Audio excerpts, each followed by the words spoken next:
yang dilakukan seseorang atau komunitas etnis tertentu hanya mungkin terjadi apabila orang itu atau komunitas itu mengalami kelahiran baru oleh Roh Kudus. Artinya ada pemulihan hubungan pribadi dengan Allah Pencipta, Pemelihara dan Penebus hidup.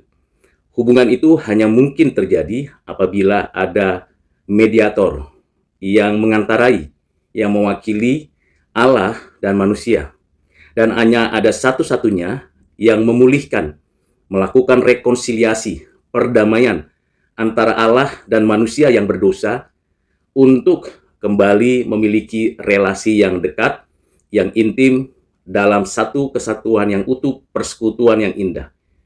Di dalam pemulihan tersebutlah terjadi sebuah rancangan reformasi pada adat istiadat satu etnis, satu komunitas. Namun itu bisa dimulai dari diri sendiri. Tidak akan ada yang namanya reformasi dan transformasi pada adat istiadat kalau orang-orang tersebut belum kembali memulihkan relasinya dengan Tuhan Allah. Karena kita menyadari bahwa adat ataupun kebiasaan pada diri atau komunitas etnis berasal dari sebuah respon manusia, respon atas alam, hati nuraninya, dan kehidupannya. Hasilnya itulah adat istiadat, hasilnya itulah kebiasaan.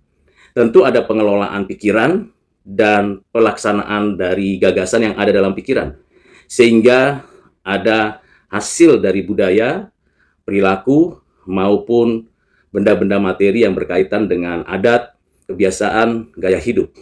Nah, bagaimana kita sebagai orang Kristen berupaya untuk melakukan reformasi tersebut? Tentu ada langkah strategis yang dilakukan.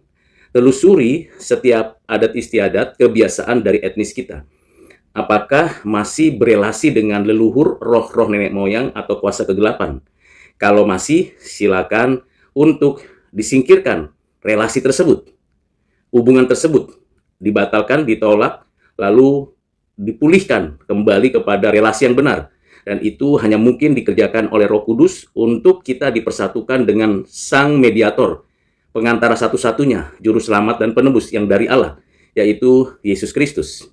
Yang kedua adalah menginvestigasi, inventarisasi, dan identifikasi dari setiap rangkaian adat istiadat. Mana yang masih bisa dibawa, diubah, diperbaharui.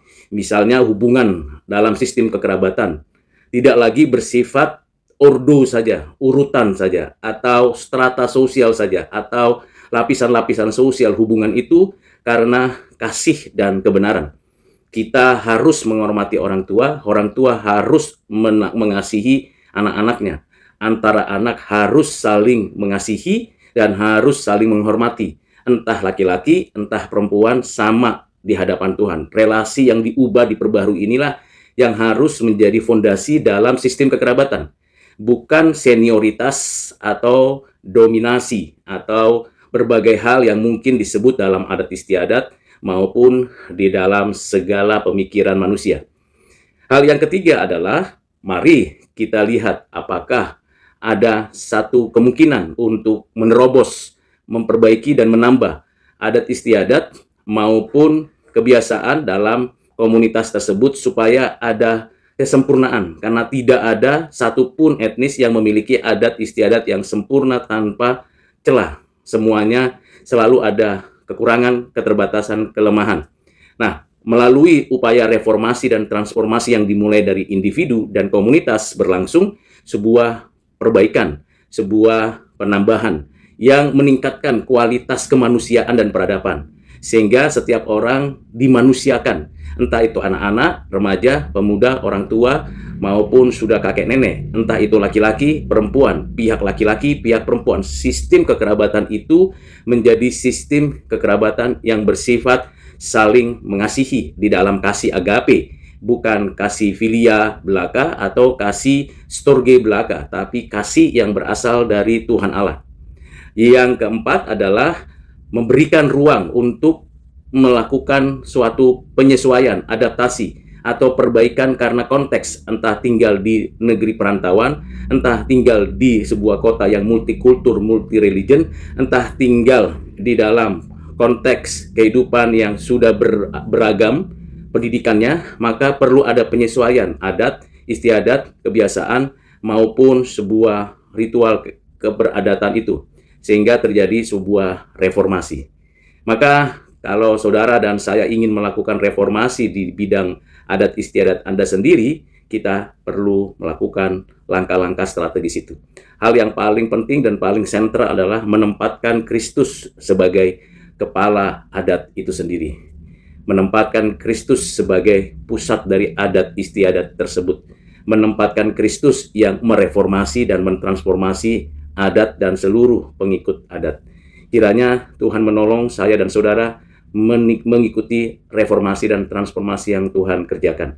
Tentunya perlu ada panduan, perlu ada tuntunan. Panduan dan tuntunannya sudah diberikan Tuhan, yaitu Alkitab, firman Tuhan yang dinyatakan. Baca, renungkan firman Tuhan, terapkan sesuai dengan konteks, dan prinsip-prinsip dasarnya jangan diabaikan, lalu melakukan reformasi, transformasi dengan langkah-langkah yang strategis di atas. Tuhan Yesus menolong saudara sekalian. Amin.